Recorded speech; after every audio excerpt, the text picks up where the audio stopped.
सभी भक्तन को राधे राधे। भक्तजनों, आज हम आपको लेके जा रहे हैं वृंदावन की परिक्रमा करवाने के लिए, और हम आपको संपूर्ण परिक्रमा लगाएंगे। आप भी हमारे साथ पूरी परिक्रमा लगाना। बहुत ही दिव्य परिक्रमा है ये। ब्रह्मा पुराण, ब्रह्मांड पुराण और भैवत्य पुराण, गर्ग संहिता, इन सब में बताया गया है कि आप जितने भी पुण्य करते हैं, सभी वेद पढ़ते हैं या सभी जितने भी पुण्य होते हैं, इस दुनिया में जितने भी तीर्थ हैं, उन सभी तीर्थों का फल आप अलग रख लीजिए। और आगे बताते हैं कि सभी प्रकार के दान, आप कितने भी प्रकार के दान कर देते हो, उन सबको एक तरफ रख लीजिए।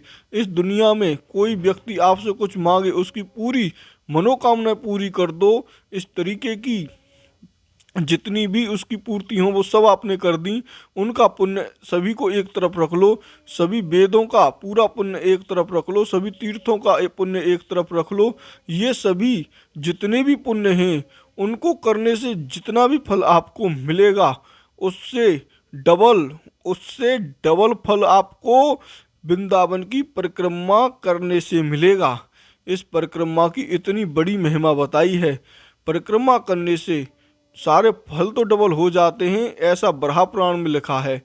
हम सबको ये परम सौभाग्य है कि हम आज आपको ये वृंदावन की परिक्रमा करा रहे हैं।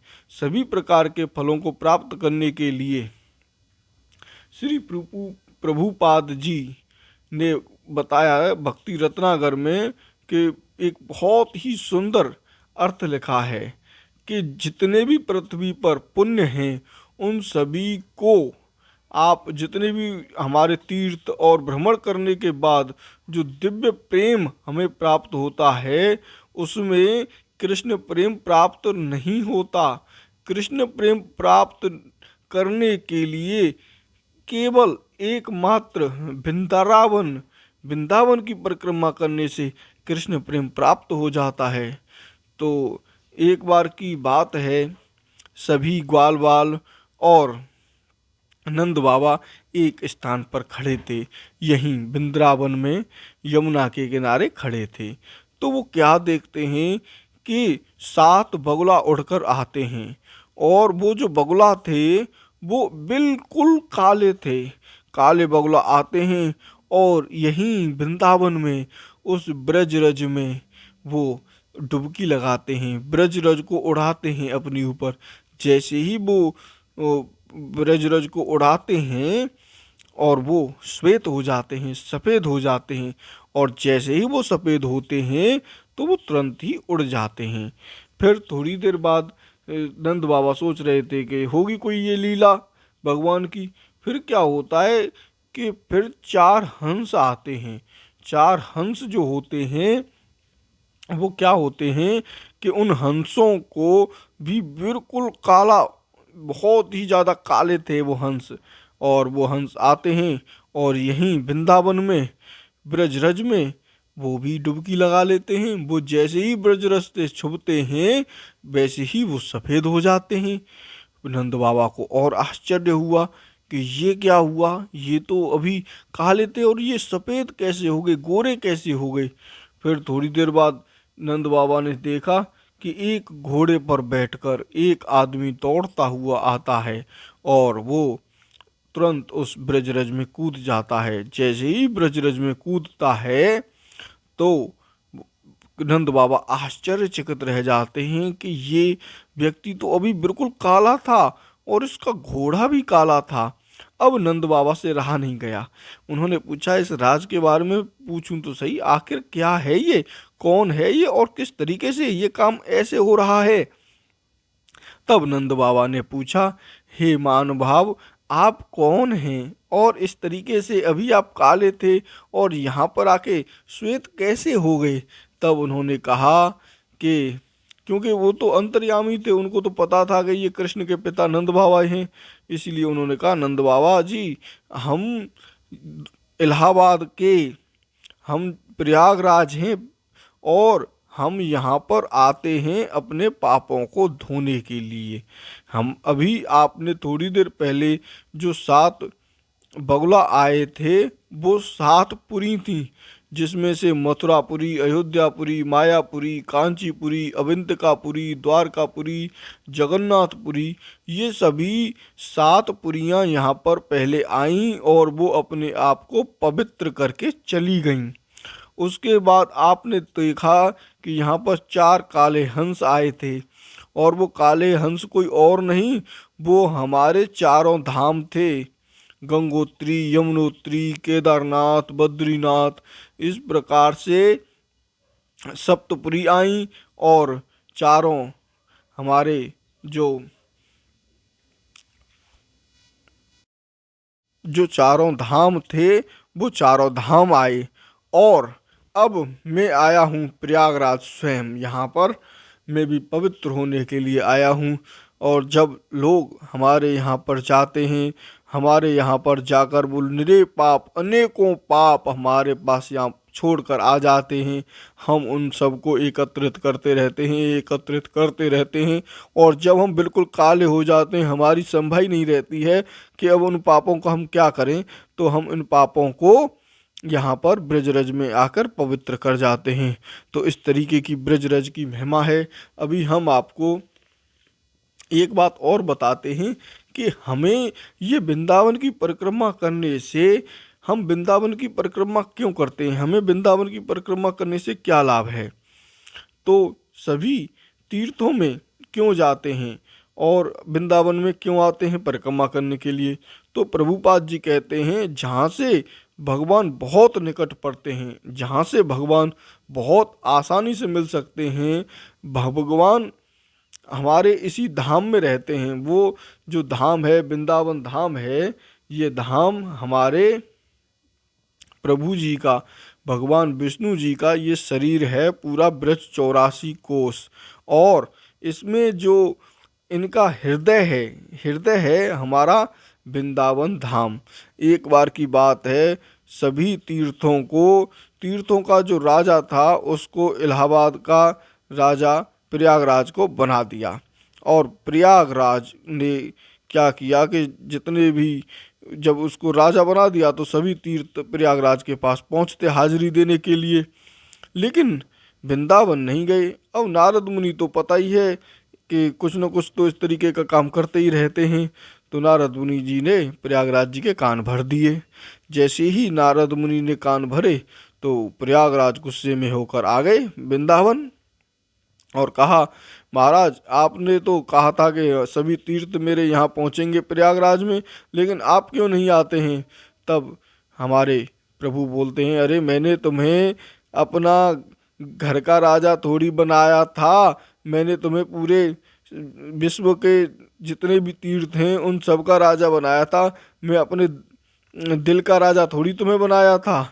तब से वो माफ़ी मांगने लगे प्रयागराज जी और वापस चले गए। अब स्वयं प्रयागराज जी यहाँ वृंदावन में आते हैं, और कृष्ण को खोजने के लिए हम परिक्रमा करते हैं, कृष्ण को देखने के लिए हम परिक्रमा करते हैं। यमुना जी में दर्शन हो जाए, ब्रजरज में दर्शन हो जाए, हे राधे तुम कहाँ हो, ब्रज 84 कोस की परिक्रमा करते हैं। क्योंकि ये जो ब्रज 84 कोस की परिक्रमा है, ये भगवान विष्णु का शरीर है, इसीलिए हम ब्रज 84 कोस की परिक्रमा करते हैं।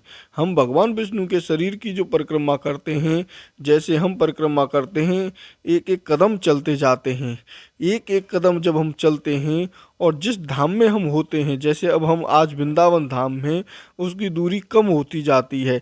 जैसे हमने अटल्ला चुंगी से ये परिक्रमा प्रारंभ की थी और इसका अंत भी हम अटल्ला चुंगी पर ही करेंगे, तो उसकी जो दूरी होगी, जैसे अब हमने यहाँ पर भक्ति वेदांता अस्पताल आ गया, अब ये भक्ति वेदांता अस्पताल आया अटल्ला चुंगी से यहाँ तक, तो हमने उसकी दूरी कम हो गई हमारी। तो जितनी भी हमारी मुश्किलें होती हैं, जितनी भी हमारी समस्याएं होती हैं, वो समस्याएं ख़त्म होती जाती हैं, जितनी भी जीवन की बाधाएं होती हैं वो भी कम होती जाती हैं। प्रत्येक कदम हम जैसे ही चलते हैं, आत्मा के स्वाभाविक स्थिति का दर्शन हमें होता जाता है।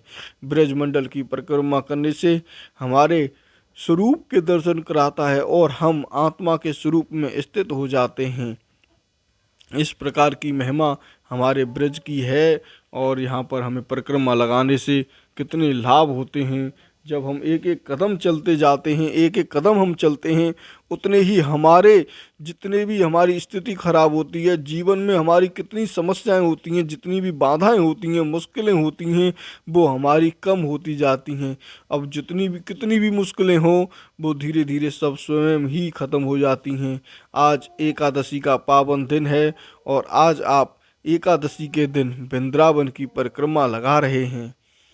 तो एक कथा और हम आपको बताते हैं, बहुत ही ध्यान से आप सुनना। एक बार की बात है, भगवान से मुलाकात कैसी होगी, ये सवाल पूछता है अकबर। तब अकबर ये सवाल पूछता है तो अपने दरबार में बहुत पंडित लोग और ऐसे लोग महान जो लोग थे जो जवाब देते थे अकबर को, वो लोग बैठे हुए थे और उनसे पूछता है कि साहिब से मुलाकात कैसे होगी, मतलब भगवान से मुलाकात कैसे होगी। तो महाराज की जो अदालत थी उसमें 9 रत्न थे, उनमें से एक थे बीरबल। ये बीरबल मुस्लिम नहीं थे, बीरबल एक हिंदू थे और ब्राह्मण थे। और वो बहुत कम लोग अकबर को जवाब दे पाते थे, क्योंकि अगर अकबर को गलत जवाब किसी आदमी ने दे दिया, उसका मतलब उसकी जान जाना, मतलब सिर को कलम कर देना। उसने पूछा कि बीरबल किसी ने जवाब नहीं दिया है, अब तुम मुझे जवाब दो कि साहिब से मुलाकात कैसे होगी, भगवान से मुलाकात कैसे होगी। यहाँ पर ये साहिब मुस्लिम शब्द है और हम हिंदू शब्द को ईश्वर कहते हैं। तब बीरबल ने कहा, एक आदमी है पर उसके पास जाना पड़ेगा, वो यहाँ नहीं आ सकता। उसने पूछा, कौन है ऐसा आदमी। तब बीरबल ने बताया, वह एक साधु है, गोसाई है।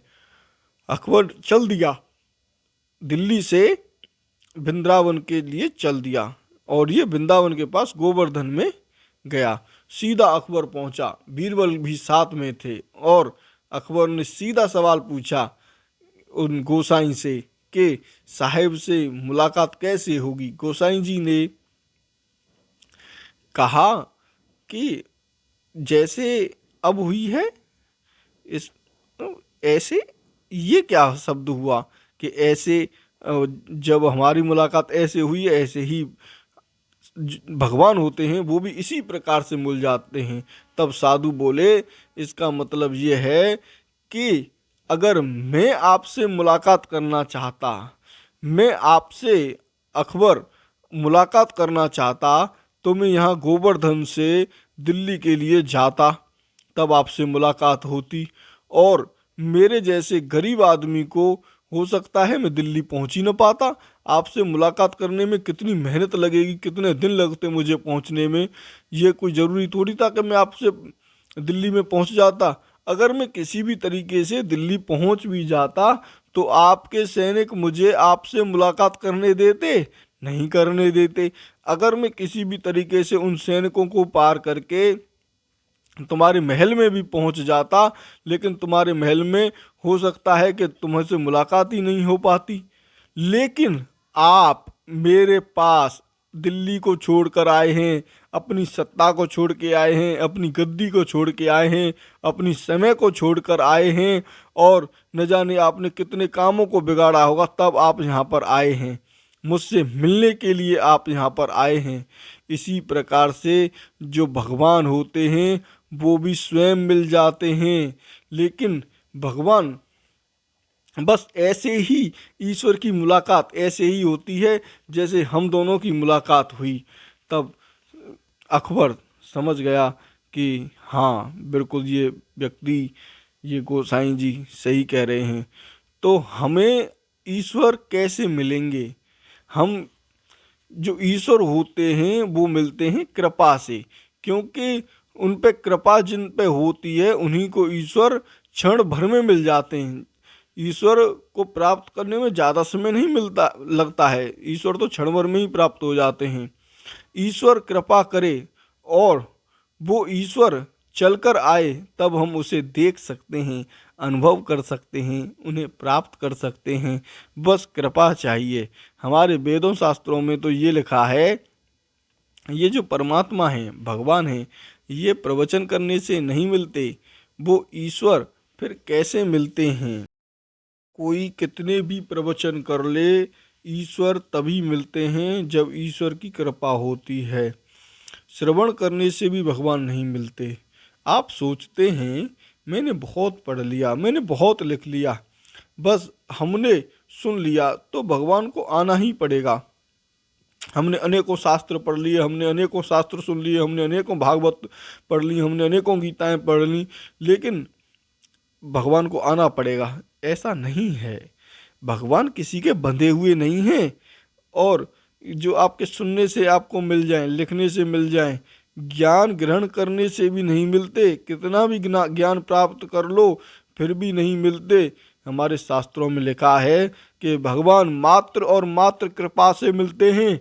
उनकी कृपा से, उनकी कृपा के बिना हम कुछ भी कर लें, पर जब उनकी कृपा होगी स्वयं आपको भगवान मिल जाएंगे। इसलिए हमें कृपा का आश्रय लेना होगा। साधन तो सभी करते हैं, पर साधनों के साथ साथ हमें कृपा की भी याचना करनी चाहिए कि हे प्रभु हम पर कृपा करें। जैसे एक कथा आपने सुनी होगी, माता यशोदा के हाथों से भगवान श्री कृष्ण बंध नहीं पा रहे थे। बार बार 2 उंगल छोटी वो रस्सी पड़ जाती, माता यशोदा बार बार उस रस्सी को दूसरी बड़ी रस्सी लाती, लेकिन फिर वो छोटी पड़ जाती। इसी प्रकार से जब माता का बहुत ही प्रयास देखा, माता ने हार नहीं मानी, तब प्रभु जी ने माँ के सामने झुके और माँ के हाथों से बंध गए प्रभु। नहीं तो भगवान को कौन बांध सकता है? तब कृपा होगी, तब आपको भगवान मिल जाएंगे। अब ये कृपा कहाँ मिलेगी? हम लोग आज वृंदावन धाम की परिक्रमा कर रहे हैं।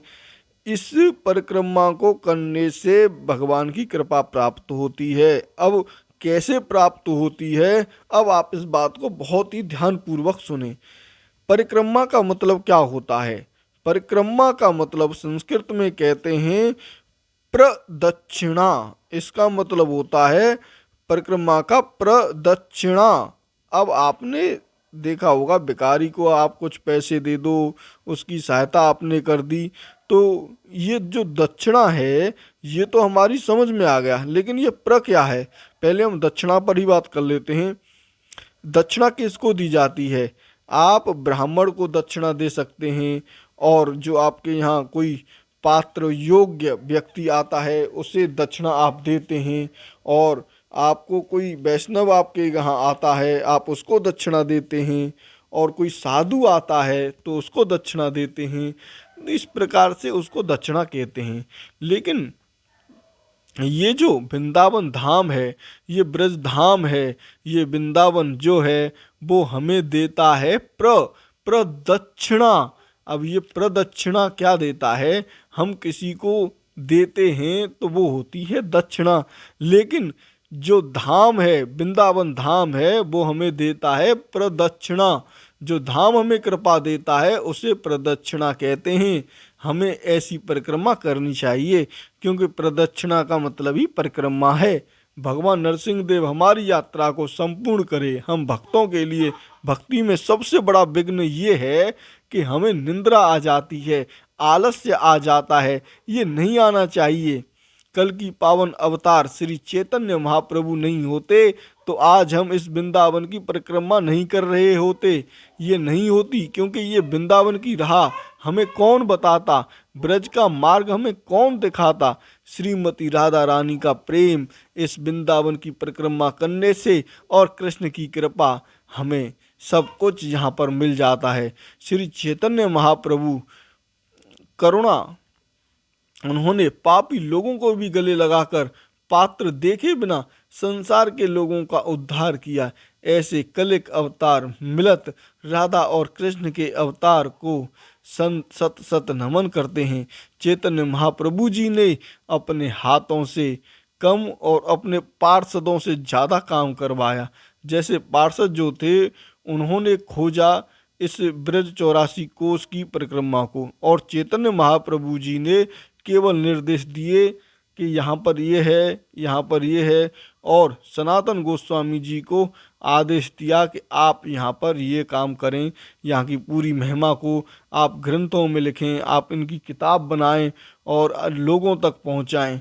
इसमें 6 गोस्वामी थे जब श्री चैतन्य महाप्रभु जी के साथ आए थे। सनातन गोस्वामी, रूप गोस्वामी, जीव गोस्वामी, गोपाल भट्ट गोस्वामी, नारायण भट्ट। ये हमारा पूरा ब्रज समाप्त हो गया था। ये ब्रज 84 कोस को हम सब खो चुके थे, ये खत्म हो गया था। जब कृष्ण जी लीला कर कर गए थे तो ब्रज में तो यमुना की बाढ़ आती थी और ब्रज में किसी का वास नहीं होता था। और बहुत पहले जब कृष्ण जी ने सब कुछ खत्म कर दिया था, तब वज्रनाभ को यहाँ का राजा बनाया। वो बोले, प्रभु ये तो कुछ भी यहाँ पर नहीं है, चारों तरफ जंगल ही जंगल है और पूरा का पूरा यहाँ पर उजड़ा हुआ पड़ा है। तो जो वज्रनाभ जी थे वो कृष्ण के पौत्र थे। कृष्ण जी के बेटे हुए प्रद्युम्न, और प्रद्युम्न के बेटे हुए अनिरुद्ध, और अनिरुद्ध के बेटे हुए वज्रनाभ। तब ये वज्रनाभ राजा परीक्षित जी के पास पहुँचे। राजा परीक्षित जी ने वज्रनाभ जी को लेकर अपने गुरु जी के पास गए। तब उन्होंने कहा कि तुम पहले यहाँ पर मूर्ति स्थापना कराओ और ब्रज बसाओ। तब ये ब्रज बसाया और चारों तरफ यहाँ पर दाऊ जी महाराज की, हरदेव महाराज की, यहाँ पर हमारे अनेकों मंदिर उन्होंने यहाँ पर बनवाए। हमारे मथुरा में भी एक दीग्र विष्णु के नाम से मंदिर है, विष्णु भगवान जी का, वो भी उन्हीं की महिमा है। तब यहाँ पर मुगलों ने बहुत अत्याचार किए और हमारा जो दीग्र विष्णु मंदिर है वो मंदिर चारों तरफ से मुसलमानों ने घेर रखा हुआ है। चारों तरफ मुसलमान हैं और बीच में एक मंदिर है। हमने उसका वीडियो पीछे डाल रखा है, आप उसको जरूर देखें। बहुत ही अद्भुत वहाँ के दर्शन हैं। तब चैतन्य महाप्रभु ने सनातन गोस्वामी का उद्धार करके उन्हें वृंदावन भेजा और बोले कि ब्रज में जाकर ग्रंथ लिखो, सभी मंदिरों की पुण्य स्थापना करो, जिससे कलयुग में लोग इस ब्रज का लाभ ले सकें। इस ब्रज को प्रकट करने के लिए हमारे आचार्यों ने कितना खून बहाया, हमारी उनकी जो जवानी थी सब बर्बाद कर दी, खान पान और अपनी शरीर का कुछ भी ध्यान नहीं रखा और इस ब्रज को बसाया, प्रकट किया। आज हम जिस वृंदावन की परिक्रमा कर रहे हैं, ये उन आचार्यों की बहुत बड़ी उपलब्धि है। एक बार की बात है, यहाँ इसी वृंदावन धाम में कृष्ण जी एक सरोवर पर राधा जी के एक फूल लगा रहे थे, बालों में पुष्प लगा रहे थे, और तभी एक लीला हुई। इस लीला को प्रेम विचित्य, और प्रेम विचित्य का मतलब होता है जैसे प्रेम का अपने प्रेमी की अनुपस्थिति में भी उसकी उपस्थिति होना। अगर जैसे हम आपको बताते हैं, जैसे कृष्ण वहीं पर बैठे हुए थे और राधा जी को ये महसूस होना कि कृष्ण यहाँ पर नहीं है, इसे प्रेम विचित्य कहते हैं। ये भाव ऐसा होता है कि प्रेमी साथ में हो पर साथ होने पर भी उस व्यक्ति का ना होने का अभाव, उसकी कमी, उसका ना होना महसूस होता है। तो एक समय की बात है, इसी वृंदावन धाम में एक पेड़ के पास एक तट पर बैठे हुए थे, राधा रानी जी बैठी हुई थीं और कृष्ण जी उनके बालों में पुष्प लगाते हैं, फूल डाल रहे थे। वहाँ पर जहाँ पुष्प लगाया वो कान के पास लगाया था, तो वहीं पर एक भौंरा, जो काले काले भौंरे होते हैं, वो भौंरा आवाज़ भी करता है। और उसका काम क्या होता है? उसका काम होता है फूल में से रस को खींचना। और भौंरे को एक नाम और कहते हैं मधुबर। मधुबर जो होता है, मधुबर भी उसको कहते हैं, मधुकर भी कहते हैं। तो राधा रानी उसे हटा रही थीं। जैसे हमारे मुंह पे कभी मक्खी आ जाती है तो हम लोग क्या करते हैं, उसे हटाते हैं। कोई और इसी तरीके का कुछ भी आ जाता है तो हम उसको भगाने की कोशिश करते हैं कि बस ये हट जाए यहाँ से। तो इसी प्रकार से राधा रानी जी हटा रही थीं उसको, मक्खी जैसे आ जाती है उसी प्रकार से उस भौरे को हटा रही थीं।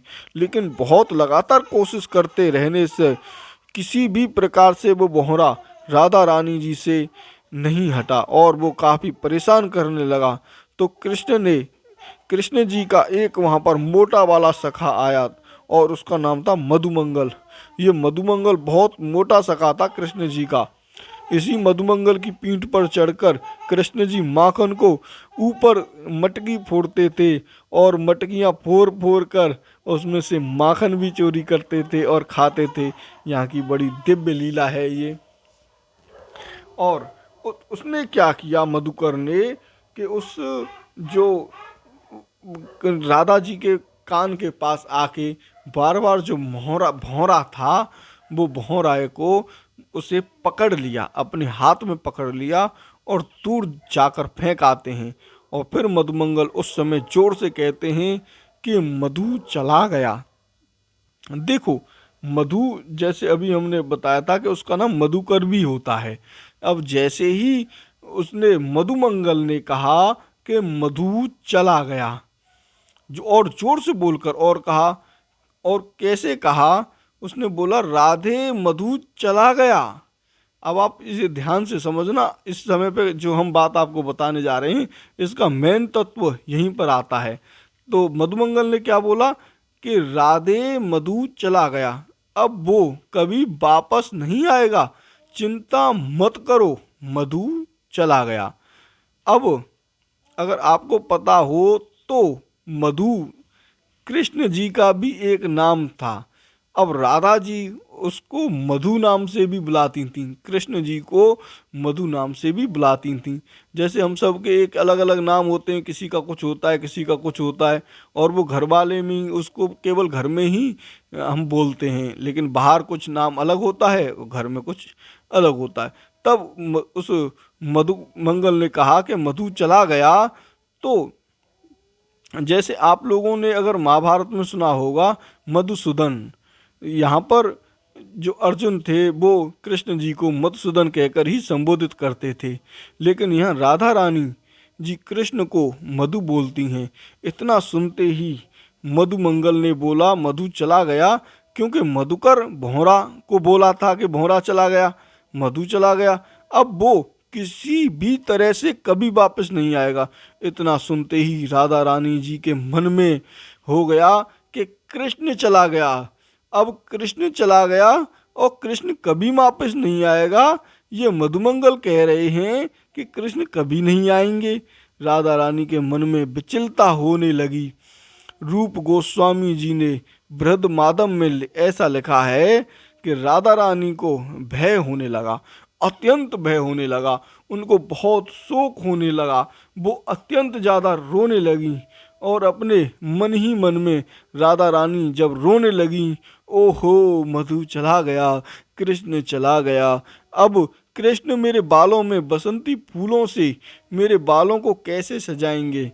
ये अपने कृष्ण के लिए मैंने उनके लिए चंपकों के फूलों की एक माला बनाई थी, क्या अब वो श्री कृष्ण भगवान के शरीर को स्पर्श नहीं कर पाए। मैं कृष्ण को फूलों से मारा करती थी, क्या अब मैं नहीं मार पाऊंगी। अब मैं किसको मारूंगी, मैं किससे लड़ूंगी, मैं किससे गुस्सा होंगी। तब कृष्ण जी तो वहीं बगल में ही बैठे थे और कृष्ण जी का विरह चारों तरफ से अग्नि की तरह राधा रानी जी को जला रहा था। और कहती हैं मधुमंगल कृष्ण चला गया। अब कृष्ण तो बाजू में बैठे थे। राधा रानी आंसुओं से रोने लगी, अब कृष्ण भी रोने लगे। राधा रानी के प्रेम को देखकर कोई इतना भी प्रेम करता है, मुझे इसे कहते हैं प्रेम विचित्र में दोनों के आंसुओं से बना एक काफ़ी बड़ा सरोवर बन गया। पहली बार यहाँ पर राधा और कृष्ण मिले थे। तो अभी आप जो देख रहे हैं, हमारी जो परिक्रमा है वो संपूर्ण होने ही वाली है कुछ ही देर में। आपको हमारी ये परिक्रमा कैसी लगी, ये आप हमारे कमेंट बॉक्स में भी लिखकर भेज सकते हैं। अगर आप लोगों को किसी भी प्रकार के कोई भी ग्रंथ चाहिए, ब्रह्मा पुराण चाहिए, या फिर आपको भगवत गीता चाहिए, या किसी भी प्रकार की आपको गर्ग संहिता चाहिए, या ब्रजमंडल की किताब चाहिए, इस प्रकार की जितनी भी किताबें हैं वो हम आपको पीडीएफ में उपलब्ध करा सकते हैं। आपको करना बस इतना है कि हमारे कमेंट बॉक्स में अपना ईमेल आईडी लिखकर हमें आप भेज दीजिए, और उस ईमेल आईडी पर हम आपको जो भी आपको ग्रंथ चाहिए वो निःशुल्क, बिल्कुल निःशुल्क हम आपको आपकी ईमेल आईडी पर आपको भेज देंगे। आपको उसका कोई भी चार्ज नहीं देना है। बस आपको करना इतना है कि आपको हमारे कमेंट बॉक्स में अपनी ईमेल आईडी लिखकर उस ग्रंथ का नाम हमें लिख दें। तो आज हमारी यात्रा, वृंदावन की यात्रा हमारी बिल्कुल अब संपूर्ण होने ही वाली है, और इस वृंदावन की परिक्रमा का बहुत महत्व है। हम सुबह 7 बजे के घर से निकले और यहाँ पर हमने अपनी यात्रा 8 बजे प्रारंभ की। आपने देखा यहाँ पर कितना ज़्यादा रस है, कितने लोग यहाँ पर ब्रजरज को धारण कर रहे हैं, इस ब्रजरज में आनंद ले रहे हैं। इसी प्रकार आप भी आनंद लेने के लिए यहाँ वृंदावन में आएं, और एकादशी के दिन पर तो यहाँ पर बहुत ही ज़्यादा विशेष प्रकार की यहाँ पर भीड़ होती है। आज हम जल्दी आए हैं, इस वजह से हम आपको ये यात्रा जल्दी जल्दी हमने करा दी, नहीं तो यहाँ पर किसी भी प्रकार के यहाँ पर वाहन नहीं चलते हैं। ये गोरे दाऊ जी का मंदिर है, और हमारी जो यात्रा है अटला चुंगी पर हमने प्रारंभ की थी, और हम अब अटला चुंगी पहुँच चुके हैं। आपने ये हमारा जो वृंदावन की परिक्रमा का वीडियो है ये अंत तक देखा, इसके लिए बहुत बहुत आपका आभार। आप हमारे साथ इसी तरीके से बने रहिएगा, और हमारे वीडियो को अगर आपको ये अत्यंत अच्छी लगी हो तो आप दूसरे लोगों को भी प्रेरित करें, और ये भी आपके लिए एक पुण्य का कार्य होगा, क्योंकि आपने जो पुण्य यहाँ से आज प्राप्त किया है वृंदावन की परिक्रमा लगाकर, किसी दूसरे को भी इसका आप मौका दीजिए, उसको भी बताइए। यहाँ पर ही जब हमारी परिक्रमा समाप्त होती है तो हनुमान जी के दर्शन यहाँ पर करते हैं। ये हम अटला चुंगी आ चुके हैं, और हमारी जो यात्रा है वो अब हमारी समाप्त हो गई है। हमने यहीं से यात्रा प्रारंभ की थी और यहीं पर अंत की। हमने आपको संपूर्ण ब्रज की पूर्ण मात्रा करवा दी। अब आपका बहुत बहुत मंगलमय हो। जय जय श्री राधे। बांके बिहारी लाल की।